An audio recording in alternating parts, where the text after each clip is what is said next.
The DNA replication. DNA replication is a 5-step process. Unwinding, RNA primer synthesis in 5' to 3', DNA polymerization, degrading RNA primers, and ligation. Replication starts at a number of different sites termed origins of replication. Step 1 is unwinding.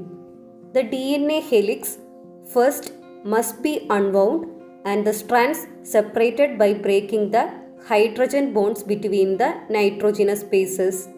The process is catalyzed by enzymes called DNA helicase. Local unwinding can cause overwinding or supercoiling. This is prevented by a proteins called DNA topoisomerases. Topoisomerase 1 makes single-stranded breaks. Topoisomerase 2 makes double-stranded breaks. Step 2 is the RNA primer synthesis. DNA polymerases, the enzymes responsible for replication, cannot initiate synthesis of a new strand. Addition to a template, DNA polymerase requires a primer, a short piece of DNA or RNA with an open 3' hydroxyl. Step 2 is the RNA primer synthesis. DNA polymerases, the enzyme responsible for the replication, cannot initiate synthesis of a new strand. In addition to a template, DNA polymerases requires a primer. It is a short piece of DNA or RNA with an open 3' hydroxyl.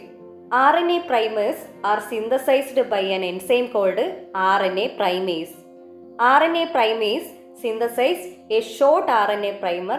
It is about 8 to 12 base pairs long.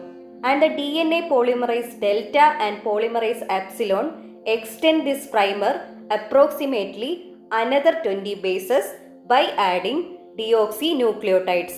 At this point, DNA polymerase delta displaces the priming protein complex and continues to elongate the DNA.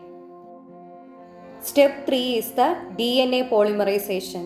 The daughter DNA strand is synthesized by creating a phosphodiester bond between the 3' hydroxyl group of the growing strand and the 5' phosphate of the next nucleotide. This nucleotide should be complementary to the corresponding nucleotide in the parental strand. Step 3 is the DNA polymerization.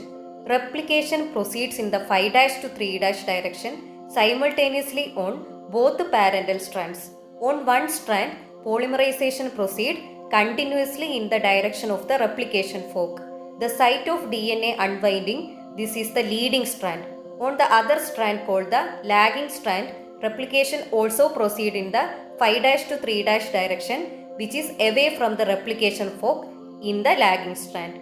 This is done in a discontinuous fashion. The lagging strand synthesis involves the synthesis of short fragments of DNA that in humans are approximately 150 base pairs long. These are called the Okazaki fragments and they are later joined by the DNA ligase. DNA polymerases in prokaryotic cells. DNA polymerase 1 degrades the RNA primers and fills in the resulting gap.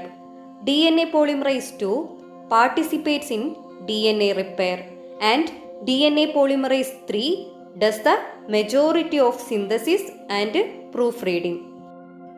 Eukaryotic DNA polymerases include DNA polymerase alpha, DNA polymerase beta, DNA polymerase gamma, DNA polymerase delta and DNA polymerase epsilon.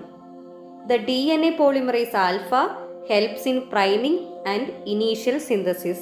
DNA polymerase beta helps in DNA repair. DNA polymerase gamma helps in mitochondrial DNA replication. DNA polymerase delta helps in lagging strand synthesis. And DNA polymerase epsilon which help in leading strand synthesis. Step 4 is degrading RNA primers. The RNA primers are removed by a 5' to 3' exonuclease, probably associated with RNase H. The resulting gap is filled in by a DNA polymerase. Step 5 is ligation. Ligation is the creation of phosphodiester bonds between individual DNA fragments so that the whole thing becomes one continuous strand. This is catalyzed by an enzyme called DNA ligase. This process continues until the entire strand has been replicated to form two identical daughter strands. DNA replication is a semi-conservative process, meaning that each daughter molecule of DNA consists of one strand of parental DNA and one strand of newly synthesized daughter DNA. Clinical application. Topoisomerase inhibitors are cell cycle specific chemotherapeutics preferentially target rapidly dividing cells such as cancer cells. Topoisomerase are a target of such drugs because they are needed to prevent DNA supercoiling during the process of replication.